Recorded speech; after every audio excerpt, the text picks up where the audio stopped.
हे खासदारकीला असं झालं आमदारकीला असं झालं, तुम्ही अगदीच तसं काही सांगू नका. शेवटी सगळे आपलेच मतदार आहेत.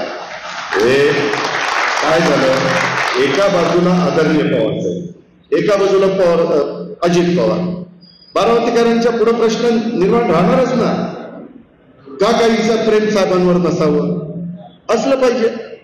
माझंही प्रेम आहेच ना, पण मी काही राजकीय भूमिका घेतली त्याच्यामुळं हे इतकं बारीक एक फार चुकीचं आहे.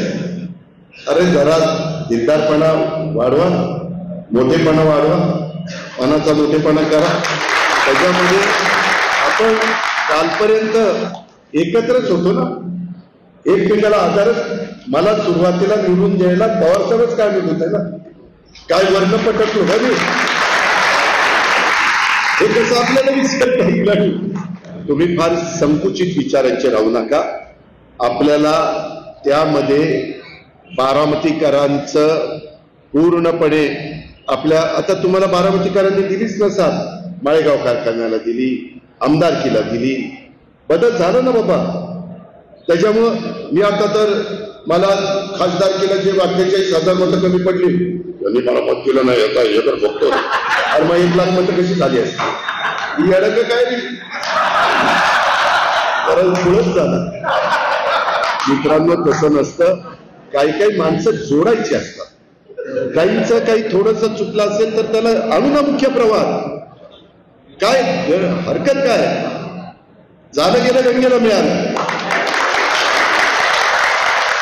झालं गेलं करेला मिळालं, आणि तिथून सौंदवला वीरेला मिळालं, आणि तिथून चंद्रभागेला मिळालं. मित्रांनो ह्या इतक्या आपल्याला खूप अजून पुढे जायचंय रे. त्याच्यातनं फार काही आता त्या गोष्टीचा विचार करू नका.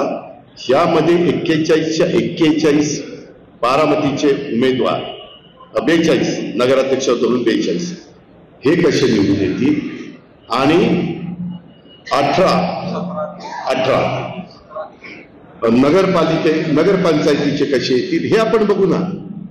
त्यामध्ये त्यांनाही तुम्ही सांगा की बारामतीला जाताना बघताय तसं आपल्याला टप्प्याटप्प्याने जायचंय, आणि आपली तेवढी धमक आहे ना, आपण जे बोलतो ते करतो.